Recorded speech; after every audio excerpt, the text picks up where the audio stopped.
Kalau kita mau berhutang, sebaiknya hutang itu tidak boleh lebih besar dari 30 hingga 35% penghasilan.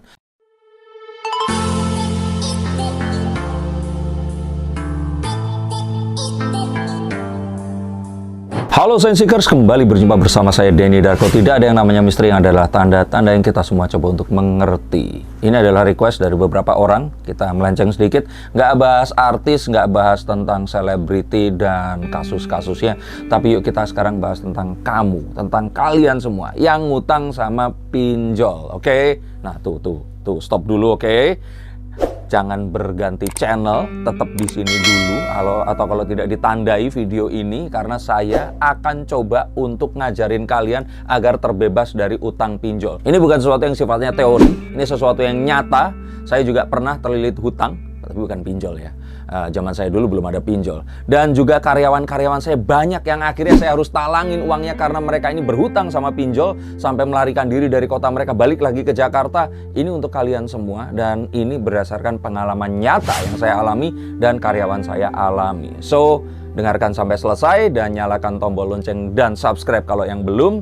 Saya akan coba untuk bukakan berdasarkan kartu-kartu ini juga kira-kira apa yang harus kita lakukan agar hutang pinjol kita segera terbayar. Oke, kita langsung ambil kartu yang pertama. Dari kartu The Knight of Cups ini kita akan tahu bahwa apa yang akan menyengsarakan kita dan membuat kita bahagia adalah perasaan kita sendiri. Kartu Cups itu tentang perasaan, emosi yang kita manifestasikan menjadi keinginan, mimpi, harapan, cita-cita. Nah, hati-hati untuk mengukur dan melaksanakan hal ini tadi. Kita harus bisa mengetahui apa yang kita sebenarnya benar-benar harapkan. Mas Denny Darko kebanyakan teori. Sebenarnya apa sih ini yang dimaksud? Maksudnya adalah bedakan antara keinginan dan kebutuhan. Tuh, paling gampang. Ingin itu adalah lihat Instagram, lihat sosial media, lihat teman tetangga orang lain pakai sesuatu, kayaknya keren, terus kita pengen juga sama. Itu ingin. Kalau butuh itu sesuatu yang memang harus ada. Kalau tidak ada, sesuatu yang buruk akan menimpa kita. Makanan itu butuh. Tapi kalau bakso itu ingin. Karena kita makan apapun, perut itu nggak mengenali ini bakso, ini apa dan sebagainya. Mereka akan bilang kenyang kalau sudah makan. Oke, sudah tahu perbedaannya. Sehingga hati-hati saat kamu punya keinginan. Tanya sekali lagi, berulang kali, 1000 kali. Kamu benar-benar mau itu atau hanya karena godaan orang lain? Nah, jika ternyata iya pun, nggak apa-apa. Manusia punya keinginan, itu wajar. Tapi saat memaksakan keinginan kita itu tadi, itu yang tidak wajar. Nah, kebutuhan adalah sesuatu yang harus kita penuhi. Maka daripada itu, yang pertama, penuhi dulu kebutuhannya. Kedua, baru kalau ada sisa, nggak apa-apa. Kamu punya keinginan, tapi ingat keinginan harus juga didukung oleh kemampuan kita. Jangan mengingini sesuatu yang nggak mungkin. Nah, kita harus tahu tentang itu. Karena ingat, sengsara atau bahagianya hidupmu itu adalah bagaimana kamu mengatur kebutuhan dan keinginanmu. Nah, kita akan lihat lagi apa yang akan menyelamatkan kita. Nah, kadang-kadang kita itu mikir pusing untuk mengatur yang namanya keuangan. Semua orang itu hidup dan semua hidup itu pasti butuh uang. Kalau ada orang yang bilang bahwa uang bukan segalanya, itu betul, tapi ternyata segala hal itu butuh uang. Nah, kalau saya bilang di sini, kalian harus tahu dulu cara untuk mengelola keuangan. Berhubungan dengan pinjol, maka artinya kita berhutang. Saat kita berhutang, ada sebuah perhitungan. Dan ini perhitungannya sudah dihitung oleh ahli selama ribuan tahun. Bahwa kalau kita mau berhutang, sebaiknya hutang itu tidak boleh lebih besar dari 30 hingga 35% penghasilan. Contoh, jika ternyata penghasilannya itu 10 juta per bulan, maka pengeluaran untuk hutang ini tidak boleh lebih dari 3 juta atau 3,5 juta. Nah, kalau gajimu cuma 6 juta, ya kalian pikir sendiri pakai kalkulator yang ada di HP-mu. Jangan cuma dipakai nonton YouTube doang. Nah, kalian tahu dan harus tahu bagaimana mengukur itu tadi. Kalau sudah tercapai itu semua, jangan berhutang lagi. Ingat, apapun itu, mau butuh, mau ingin, jangan pernah berhutang. Kita coba untuk dapatkan semua kebutuhanmu sebisa mungkin tidak dengan hutang. Nah, dari tadi Mas Denny Darko katanya nggak wacana, katanya langsung praktek. Oke, saya kasih kalian praktek. Ini adalah kartu yang akan menunjukkan apa yang harus kalian lakukan agar kalian bisa melunasi hutang dari pinjol ini. Kartu The Knight of Swords. Apa yang harus dilakukan? Kalian usaha upaya yang sama dengan penagih hutang itu tadi. Nah, penagih hutang ini caranya gimana? Caranya adalah menyebar kontak kalian ke semua orang yang kalian kenal di ponsel kalian. Nah, jika ini yang terjadi, lakukan yang sama. Apa yang dilakukan? Kalian sebarkan dulu ke kontak yang kalian miliki bahwa kalian memang betul berhutang dan kalian sedang menyelesaikan hutang itu tadi. Sehingga jika ada yang akan memessage mereka, jangan langsung percaya dan jangan dibalas. Oke, ingat. Cara pertama adalah lakukan yang persis sama. Mereka akan menghubungi tuh orang-orang di kontak kalian. Nah, ini kan cuma tinggal di share to all atau tinggal di broadcasting kalau dulu di BBM seperti itu. Kalian lakukan yang sama. Kalian kasih tahu, "Hai teman-teman, di sini Denny Darko dan saya sedang menyelesaikan tunggakan hutang saya dengan PT apa atau apapun itu tadi. Saya mohon teman-teman mengerti dan mohon maaf jika ternyata ada orang-orang yang akhirnya memessage atau memberikan pesan yang tidak sepantasnya ke kalian. Saya sudah siap menyelesaikannya dan sedang dalam proses." Katakan itu. Karena apa? Siapa tahu di antara ratusan ribuan orang di kontak kalian ada yang kasihan terus mau transferin kalian. Coba, seandainya utang kalian 10 juta. Kalian punya temen 1000 orang. Kalau satu orang ngirimin 10.000, utangnya lunas. Jadi ingat, ini yang harus kalian lakukan. Sebarkan terlebih dahulu dan berikan pengertian agar paling tidak kalian juga tidak kehilangan teman-teman kalian. Yang berikutnya, kita akan coba melihat apa kira-kira yang harus dilakukan. Nah, the Queen of Swords, selain kita itu berupaya, kita juga harus tahu utang itu apa, pinjaman itu apa. Nah, pinjaman itu sendiri terdiri dari pokok dan bunga. Oke, pokok adalah nilai yang kalian pinjam. Bunga adalah satu benefit yang kalian berikan kepada orang yang meminjamkan uang agar mereka mau meminjamkan uang. Misalkan, kalau kita pinjam ke teman, mereka akan minjamin dengan sukarela. Tapi kalau nggak teman, mereka pasti akan minta bunga. Yuk, kita pisahkan dulu tentang riba dan tidak. Kalau kalian sudah ngutang, kalian sudah dosa duluan itu menggunakan pinjol. Tapi di sini yuk kita pisahkan. Jadi kalau hutang itu apa pokoknya, uang yang kalian memang, oh kamu berhutang sekian, bunga adalah sesuatu yang memang menjadi hak mereka. Nah, jika seperti ini, maka kita akan tahu bahwa saat kita membayar hutang, di saat bersamaan kita membayar pokok dan bunga.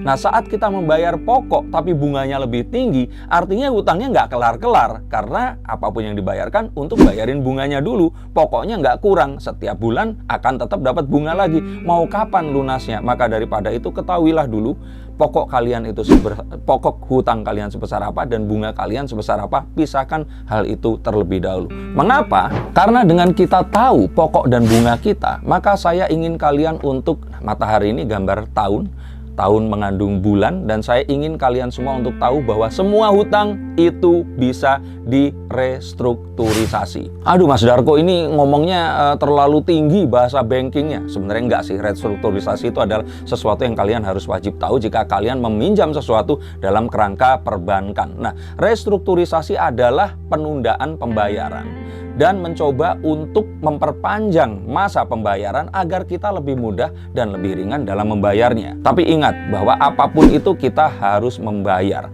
Sehingga kalau memang ini yang terjadi, mintalah restrukturisasi dengan memperhatikan pokok utangnya berapa dan bunganya berapa. Jangan ambil restrukturisasi buta dan terus kemudian malah akan menjebloskan kalian ke jurang yang lebih dalam. Dan ingat, restrukturisasi bukan artinya kalian berhutang ke pinjol lain. Karena hati-hati, banyak sekali oknum pinjol yang akan membawa kalian. Kalau kalian tidak bisa melunasi hutang kalian di sini, silahkan ambil pinjol, ditawarin lagi pinjam untuk melunasi di sini.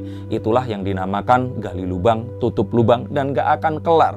Ingat, ada sebuah kasus seorang ibu sampai bunuh diri, dan ini semua disebabkan karena hutang pinjol yang sebenarnya kalau saya atau kita semua berpikir itu tidak seberapa. Tapi kadar stresnya orang ini kan banyak. Bayangkan, nama baik yang sudah ada dari lama terus kemudian rusak hanya gara-gara itu, dan orang fokusnya pada nama baiknya. Maka dari itu ketahuilah bahwa berhutang ke pinjol lain itu bukan penyelesaian. Penyelesaiannya adalah stuck tetap di sini, hentikan berhutang. Cobalah untuk restrukturisasi dengan memperpanjang pembayaran pokok hutang dan bunga sekecil mungkin. Nah, apalagi yang harus diketahui di sini? Ketahuilah bahwa sebenarnya para pinjol atau penghutang ini tadi itu akan lebih suka kalau uangnya kembali dulu. Maka daripada itu, kalau kalian ternyata tahu dan pintar, bisa menego, kalian katakan bahwa saya akan bayar pokoknya dulu, setelah itu baru bunganya. Dan ingat, selain pokok itu sebenarnya bisa dinegosiasi. Sehingga kalau kalian ternyata memiliki bunga sekian, negolah bunganya. Dan ingat, ini semua adalah sesuatu yang harus diupayakan dan diusahakan. Menghindari mereka, tidak menjawab pesan mereka, bukanlah sebuah langkah. Maka daripada itu, katakan bahwa kamu akan menegosiasi bunganya, dan dengan seperti itu akan memudahkan proses bayarnya. Jika ternyata kolektor atau orang yang bagian collection ini tadi tidak mau menyepakati itu, cobalah untuk minta berbicara langsung kepada pimpinan mereka. Nah, dan ternyata kalau hutang dan bunganya ini juga telat, apa yang terjadi? Betul banget, kalian akan dikenakan denda. Tetapi kembali lagi, selain pokok hutang, bunga, denda, semuanya bisa dinegosiasi. Dan kalian harus menego ini tadi.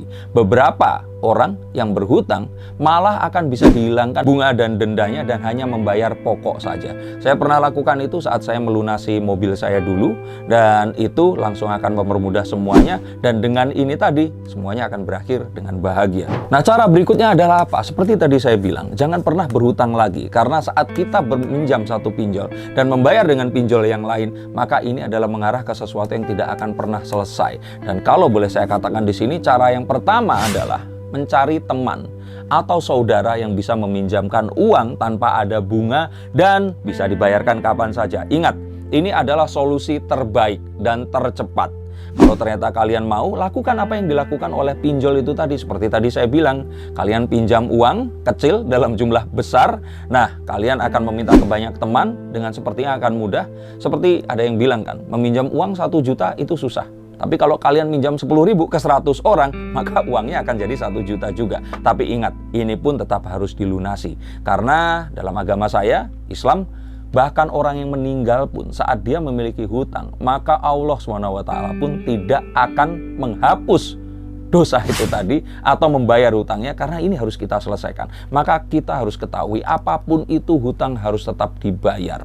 Dan walaupun mungkin kita melakukan dengan cara yang salah, mau kita ngutang ke pinjol, ya itu tetap harus dibayar. Karena itu tidak ada urusan dengan sang kuasa. Ini adalah urusan kita kepada orang yang hartanya kita pinjam dan kita berkewajiban mengembalikannya. Maka daripada itu, yang pertama adalah dapatkan seseorang untuk membantu. Nah, jika ternyata tidak mendapatkan ini, maka saran dari saya yang berikutnya adalah cobalah untuk, kalau saya bilang di sini, kalian mencari penghasilan yang lain. Mencari sesuatu di luar apa yang kalian miliki. Cobalah untuk mendapatkan keuangan dengan bekerja apapun juga. Mengganti atau barter dengan mungkin jasa kita, dengan apa yang kita miliki yang bisa kita lakukan dalam waktu dekat, menghasilkan cash dengan cara cepat. Dan dalam zaman seperti sekarang ini banyak hal, apapun itu sepanjang itu halal, kita bisa banyak melakukan hal yang lain. Cobalah cari di internet marketing apa yang bisa kita lakukan, membantu orang, atau mungkin kita masuk ke sebuah marketplace untuk membantu orang packing barang dan sebagainya. Banyak hal bisa dilakukan, dan di zaman seperti ini mustahil kita tidak akan bisa dapat pekerjaan. Yang penting ada niat untuk melakukan hal itu tadi. Yang berikutnya lagi di sini adalah coba untuk mendapatkan uang secara cepat dengan melego aset kita. Ingat, aset adalah sesuatu yang kita miliki. Kalau motor belum lunas, itu belum kita miliki. Tapi mungkin saja kita memiliki uang yang terkandung di situ, uang DP, cicilan kita yang sudah dibayar.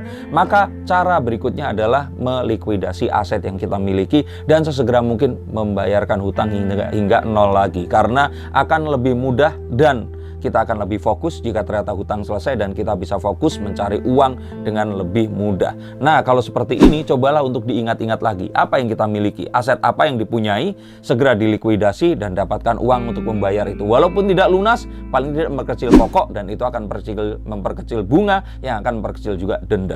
Dan di sini yang lain adalah cobalah untuk berpikir fokus. Hindarkan segala sesuatu yang negatif. Kadang orang yang berhutang karena dia didera oleh banyak hal negatif yang ada, maka pikiran menjadi negatif. Dan saat ini terjadi, banyak hal yang seharusnya menjadi sebuah solusi, ini jadi hilang dari pandangan kita. Jika ternyata itu sudah susah, maka saran dari saya adalah pindahlah tempat tinggal terlebih dahulu. Cobalah untuk menghindari tempat yang bisa didatangi oleh collection kalian. Dan cobalah untuk mencari cara untuk bekerja di sebuah piring yang baru untuk melunasi ini tadi. Dan kalau kalian sudah fokus, ingat, hutang apapun itu harus dibayar. Jangan percaya jika ternyata tidak usah membayar hutang itu akan melunasi semuanya. Hutang akan kita bawa sampai mati. Dan jika kita tidak lunasi, maka mungkin anak keturunan kita yang akan harus melunasi hutang itu tadi. Nah, artinya apa? Cobalah untuk fokus dulu dan cobalah untuk selesaikan ini satu demi satu. Dan dengan ini, hutang pinjol akan segera terlunasi. Tapi ingat, apapun tadi, jika ternyata pinjol ini adalah ilegal, kalian bisa laporkan ini ke otoritas yang berwenang. Tapi ingat, apapun hutangnya, mau itu ilegal atau tidak, bayarlah pokoknya. At least kita tidak punya tanggungan, dan kalaupun ternyata kalian nanti harus meninggal tanpa terduga, kalian tidak membawa hutang untuk diwariskan kepada anak cucu kalian. Terima kasih, sampai jumpa, dan salam.